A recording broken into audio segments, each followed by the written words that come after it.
Good morning, students. So, in today's class of economics, we are going to start unit second, collection, organization and presentation of data. Actually हमारा जो third chapter है that is collection of data. So हमने जो statistical studies पढ़े थे उसका first stage जो है that is the collection of data, और आज हम इसी को डिस्कस करेंगे. ओके तो स्टैटिकल मेथड की जब हम बात करते हैं तो collection of data is very important. हमारी जो भी प्रॉब्लम है उसकी सॉल्यूशन के लिए, ओके, उस प्रॉब्लम की मैग्नीट्यूड को जानने के लिए collection of data is a primary and very important stage, क्योंकि यहाँ से हमें एक्यूरेट अगर डाटा नहीं मिलेगा तो हम हमारी प्रॉब्लम से रिलेटेड जो भी एनालिसिस है, जो भी सॉल्यूशन है, इवन हमें पता भी नहीं चल पाएगा कि प्रॉब्लम कितनी बड़ी है. ओके तो कलेक्शन ऑफ डाटा जो है it is meant with the method जहाँ पर हम हमारी डिज़ायर्ड इन्फॉर्मेशन को कलेक्ट करते हैं. ठीक है, स्टैटिकल इन्वेस्टिगेशन करते हैं और उस इन्वेस्टिगेशन के थ्रू जो है हम डाटा को कलेक्ट करते हैं. तो डाटा जो है depends on the nature, objective and scope of statical inquiry. हमारा जो डाटा कलेक्शन है वो डिपेंड करता है कि हम जो डाटा कलेक्ट करने वाले हैं वो जिस प्रॉब्लम से रिलेटेड है उसका नेचर क्या है, हमारा पर्पस ऑफ कलेक्शन क्या है, और जो भी हमारी प्रॉब्लम है उसका स्कोप क्या है स्टैटिकल इंक्वायरी में, यानी वो हमारे लिए कहाँ तक हेल्पफुल होगी हमारी कोई भी जो है स्टडी उसको करने में. राइट, तो डाटा जो है हम कलेक्ट करते हैं थ्रू द इन्वेस्टिगेशन. ओके तो स्टैटिकल जो भी मेथड है उसका फर्स्ट स्टेज है कलेक्शन ऑफ डाटा. तो इसके लिए अगर हम कलेक्ट करना चाहते हैं डाटा तो first of all we should know about the sources of data, क्योंकि हम जब कलेक्ट करेंगे तो कहाँ से करेंगे, जहाँ पर कोई भी सोर्सेज होंगे.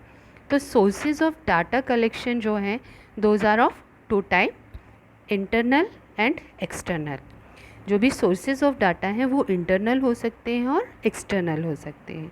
इंटरनल सोर्सेज ऑफ डाटा जो होते हैं वो डिफरेंट ऑर्गेनाइजेशन होती हैं, गवर्नमेंट डिपार्टमेंट्स होते हैं.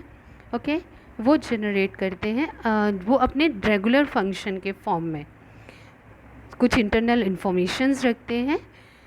वो सब जो है वो इंटरनल सोर्स ऑफ डाटा के अंडर आते हैं. ठीक है, अगर कोई ऑर्गेनाइजेशन है उसने कोई डाटा अपना खुद का कलेक्ट करके रखा हुआ है, उसे पब्लिश नहीं किया हुआ है, ठीक है, तो that is the internal source of data. Okay इसके अलावा आप अगर हम एक फर्म की बात करते हैं या किसी एक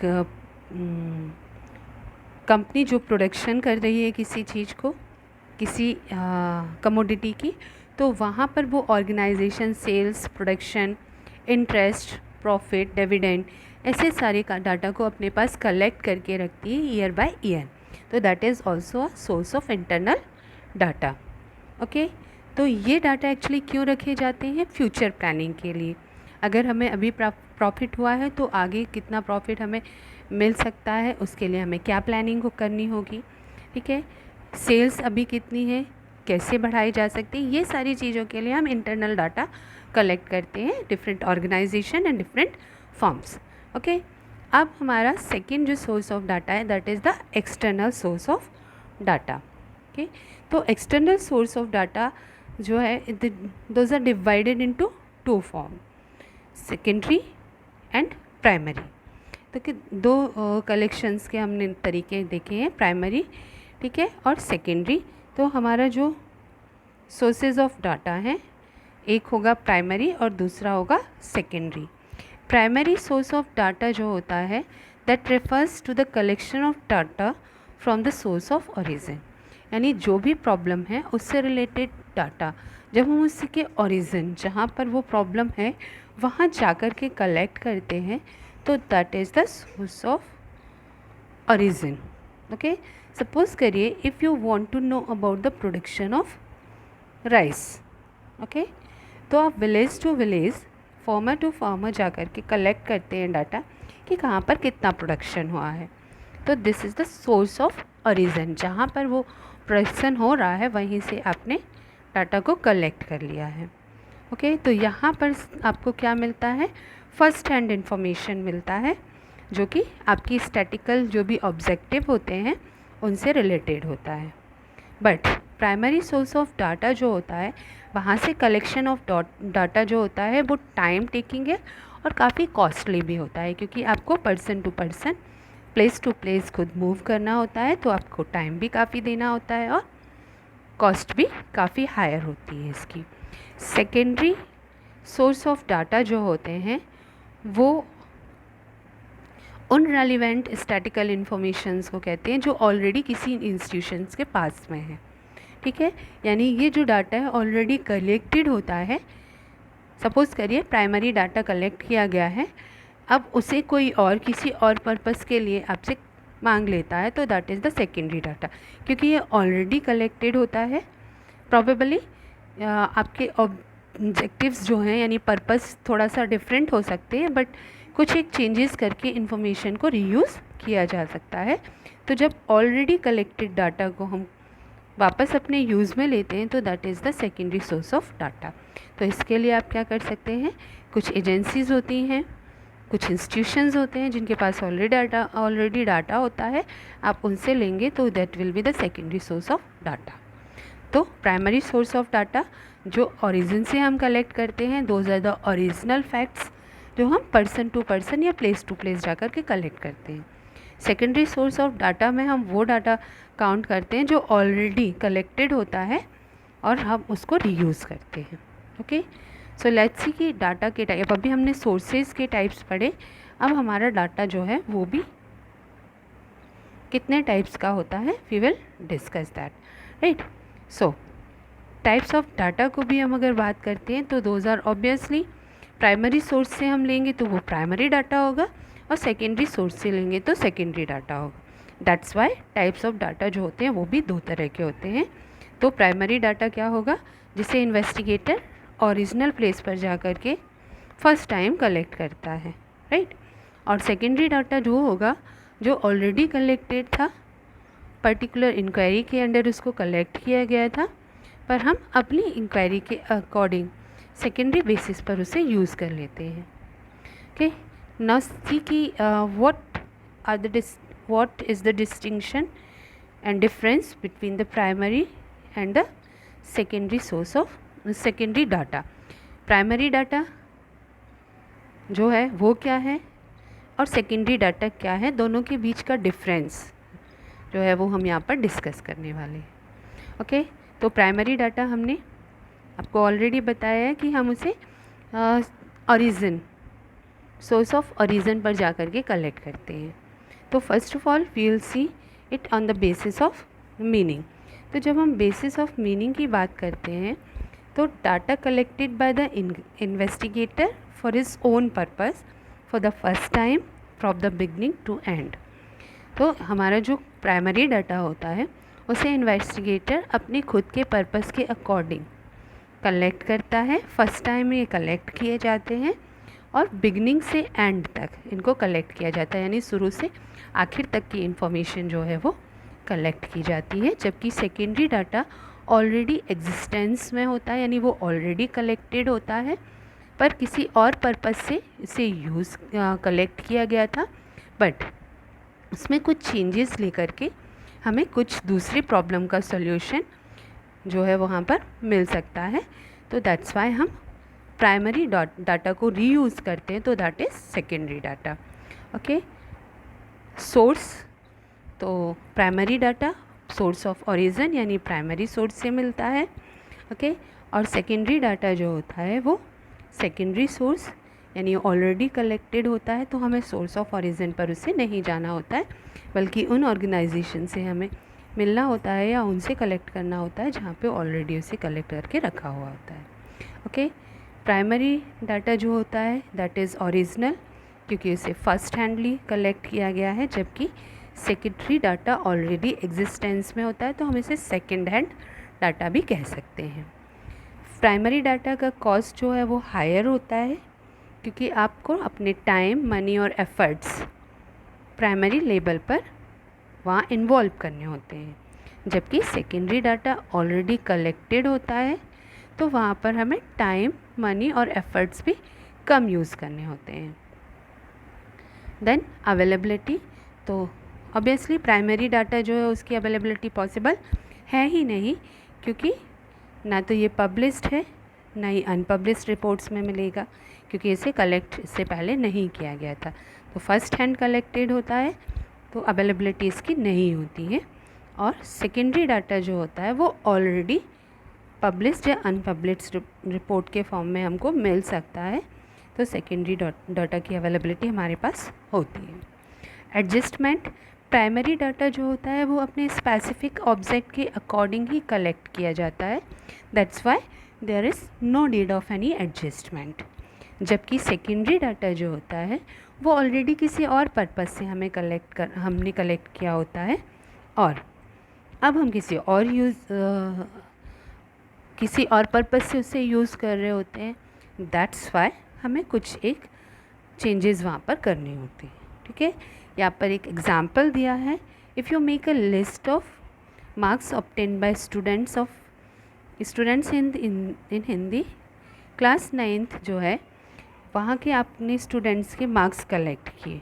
ओके, तो ये तो आपका प्राइमरी डाटा हो गया, क्योंकि आप पता कर रहे थे कि इनको कितना मार्क्स मिला है।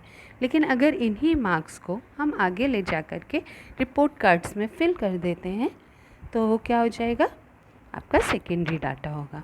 प्राइमरीली सपोज करिए आपने आउट ऑफ 100 कितना मार्क्स मिला है वो कलेक्ट किया।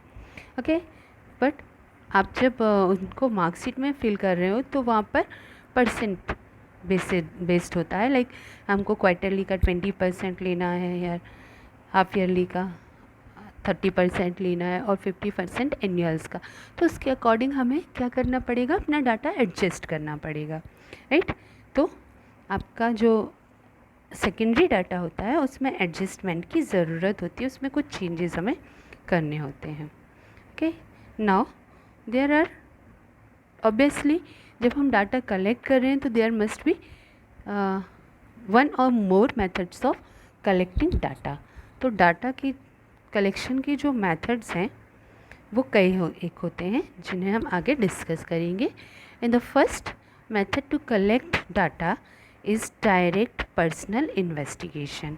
पहला जो आपका डायरेक्ट डाटा कलेक्शन का मेथड है that is direct personal investigation. So आपको नाम से ही पता चल रहा है कि वहाँ पर आपको जहाँ से डाटा कलेक्ट करना है वहाँ पर आप जो भी इन्वेस्टिगेटर हैं वो खुद जा कर के इंटरव्यू लेता है पर्सनली हर एक पर्सन से, ताकि वो जो भी हमारी रिक्वायर्ड इन्फॉर्मेशन है उसे कलेक्ट कर सके। तो यहाँ पर जो भी इन्वेस्टिगेटर होता है वो पर्सनल कांटेक्ट रखता है with the informants. Now you can think that कि अगर हमें person to person and place to place जाकर इंक्वायरी करना है, तो अगर बहुत बड़ा एरिया है हमारा, फील्ड ऑफ इंक्वायरी जो है वो काफ़ी बड़ी है, तो हमारे लिए थोड़ा सा अनईजी हो सकता है। तो this type of collection of data is suitable जब हमारा फील्ड ऑफ इंक्वायरी लिमिटेड है या nature of inquiry is confidential. जब हमें कोई ऐसी इन्फॉर्मेशन कलेक्ट करना है जो कि कॉन्फिडेंशियल है, जिसे सीक्रेट रखना ज़रूरी है। ओके, तो यहाँ पर एक्यूरेसी हमारी काफ़ी हो सकती है, ये डिपेंड करता है इन्वेस्टिगेटर पर, राइट। तो यहाँ पर हाई एक्यूरेसी जो है वो डिज़ायर्ड होती है, तो हम डायरेक्ट पर्सनल इन्वेस्टिगेशन मेथड का यूज़ करते हैं। जब हमें कॉन्फिडेंशियल कुछ मैटर कलेक्ट करना होता है तब हम इस तरह की स्टडी को करते हैं, या फिर हमारा फील्ड ऑफ इंक्वायरी लिमिटेड होता है तो हम इस तरह की मेथड का यूज़ करते हैं। ठीक है, तो यहाँ पर क्या होता है, इन्वेस्टिगेटर जो होता है वो खुद ही जाकर के इन्फॉर्मेंट से कलेक्शन करता है इन्फॉर्मेशन का। ओके, तो यहाँ ये भी ज़रूरी है कि आपका जो इन्वेस्टिगेटर है उसके पास प्रैक्टिकल नॉलेज हो, उसका कम्युनिकेशन स्किल बहुत अच्छा हो, उसे उस जगह की लैंग्वेज के बारे में और कस्टम के बारे में पता हो जहाँ पर वो अपने डाटा कलेक्शन के लिए जा रहा है। Okay, but here are some merits as well as demerits of this method of collection of data. तो डायरेक्ट पर्सनल इन्वेस्टिगेशन जो है उसके कुछ एडवांटेजेस भी हैं और कुछ डिसएडवांटेजेस भी हैं। तो फर्स्ट एडवांटेज हम ये लेकर के चलते हैं दैट ओरिजिनल डाटा हमको मिलता है यहाँ पर, क्योंकि हम यहाँ पर सोर्स ऑफ ओरिजिन से ही फर्स्ट हैंड डाटा कलेक्ट कर रहे होते हैं। सेकेंड इज़ दैट कि करेक्ट एंड डिज़ायर्ड इन्फॉर्मेशन मिलती है, क्योंकि हम यहाँ पे एक पर्पस से आते हैं, ठीक है। और हमारा जो भी इन्वेस्टिगेटर होता है वो फेस टू फेस इंटरेक्शन में होता है इन्फॉर्मेंट्स के, ठीक। इसके बाद हमारा जो डाटा है वो यूनिफॉर्म होता है, क्योंकि एक ही पर्सन कलेक्ट कर रहा है डाटा, तो ऑब्वियसली वहाँ पर यूनिफॉर्मिटी होगी, ओके। और क्योंकि हमारा इन्वेस्टिगेटर यहाँ पर पर्सनली प्रेजेंट होता है, तो मिनट ऑब्जर्वेशन, यानी हम ये भी देख सकते हैं कि जो भी इन्फॉर्मेंट्स हैं वो जब हमें इंफॉर्मेशन दे रहे हैं तो whether they are giving the correct information और नॉट, तो हमें मिनट जो है छोटा ऑब्जर्वेशन जो है यहाँ पर किया जा सकता है, ओके। प्रॉम्प्टनेस मिलती है, मीन्स ये जल्दी होता है, ओके। एडजस्टमेंट, क्योंकि पर्सनल प्रेजेंस होती है इन्वेस्टिगेटर की, तो अगर कोई एडजस्टमेंट करना है, कोई क्वेश्चन जो है वो आपको लग रहा है कि वो मैच नहीं कर रहा है आपकी प्रॉब्लम से, तो उसे चेंज किया जा सकता है। डाटा जो है उसे बहुत ही जल्दी इजीली चेक किया जा सकता है। और इन्वेस्टिगेटर क्योंकि खुद ही जाता है, दैट्स वाई मनी को ये बचाता है, ओके। लेकिन ये याद रखना होगा कि ये एप्लीकेबल तभी होगी जब लिमिटेड एरिया हमारा स्टडी का होगा तब, ठीक है। अब डिमेरिट्स देखें तो ऑब्वियसली इसमें कई सारे डिमेरिट्स हैं, क्योंकि अगर एरिया बहुत बड़ा है तो इन्वेस्टिगेशन जो है वो डिफ़िकल्ट होगी, ओके। तो कुछ केसेस में तो इस तरह की स्टडी हम कर नहीं सकते हैं। टाइम और मनी काफ़ी लगेगा, क्योंकि आपके इन्वेस्टिगेटर को हर एक जगह पर जाना होगा। दूसरा, पर्सनल बायस, यानी पक्षपात यहाँ पर देखने को मिल सकता है, तो आपके रिज़ल्ट जो होते हैं वो अफेक्टेड हो सकते हैं, एक्यूरेसी कम हो सकती है, ओके। तो अगर फील्ड ऑफ इंक्वायरी काफ़ी छोटी है तो रिज़ल्ट में not represent the characteristic of universe, यानी हमारा एरिया जो स्टडी का है वो काफ़ी छोटा होता है, तो हम सब के बारे में हम ऐसा नहीं कह सकते कि ये जो हमारा रिज़ल्ट है वो सबको रिप्रेजेंट करेगा, यानी रिप्रेजेंटिंग द यूनिवर्स। यूनिवर्सन से मतलब सारी की सारी सिमिलर काइंड की जो भी स्टडी है हम उसका रिप्रेजेंटेशन इस रिज़ल्ट को नहीं मान सकते हैं, ओके। और ऑब्जर्वेशन का एरिया लिमिटेड होगा, तो प्रोबेबली सस्पिशन बनता है कि रिलायबिलिटी हमारे कंक्लूज़न में है या नहीं, यानी हमारा जो सॉल्यूशन या रिज़ल्ट मिल रहा है वो कितना रिलायबल होगा। तो वो एक छोटे क्षेत्र के लिए तो सुटेबल हो सकता है, रिलायबल हो सकता है, पर जब हम बात करते हैं बड़े एरिया की, बड़ी स्टडी की, तो वहाँ पे रिलायबिलिटी इसकी कम हो जाती है, ओके। तो कुछ प्रिकॉशंस, कुछ चीज़ें हमें ध्यान में रखनी होंगी जब भी हम डायरेक्ट पर्सनल इन्वेस्टिगेशन को करते हैं, ओके। तो फर्स्ट प्रिकॉशन क्या है कि इन्वेस्टिगेटर को प्रैक्टिकल होना चाहिए, ताकि वो कोऑपरेटिव हो और लोगों का कॉन्फिडेंस गेन कर सके। तो लोग उसके साथ में जब कोऑपरेटिव होंगे तो सारी इन्फॉर्मेशन वो इजीली कलेक्ट कर पाएगा। दूसरा कि जब भी आप इस तरह की इन्वेस्टिगेशन की मेथड को यूज़ करते हैं तो क्वेश्चंस बहुत ही कम होने चाहिए, एकदम सिंपल होना चाहिए और एकदम क्लियर, यानी आप टफ़ लैंग्वेज का यूज़ करेंगे तो लोगों को आंसर देने में बोरिंग फील होगा। क्वेश्चंस रिलायबल होना चाहिए। इन्वेस्टिगेटर को ध्यान रखना होगा कि वो पार्शियल ना हो, इम्पार्शियल हो, ठीक है। और साथ ही साथ इन्वेस्टिगेटर को उस एरिया का पूरा नॉलेज होना भी ज़रूरी है, okay. Second method of investigation is indirect oral investigation. So direct oral investigation में हम क्या कर रहे थे, पर्सन टू पर्सन मिल कर के वहाँ से डाटा कलेक्ट कर रहे थे। तो क्योंकि ये इनडायरेक्ट ओरल इन्वेस्टिगेशन है तो यहाँ पर इन्फॉर्मेंट्स अगर किसी चीज़ की इन्फॉर्मेशन देने में हेजिटेट फील करता है तो हम डायरेक्टली उससे ना ले करके बल्कि क्या करते हैं, इनडायरेक्टली उससे इन्फॉर्मेशन कलेक्ट करते हैं, ओके। तो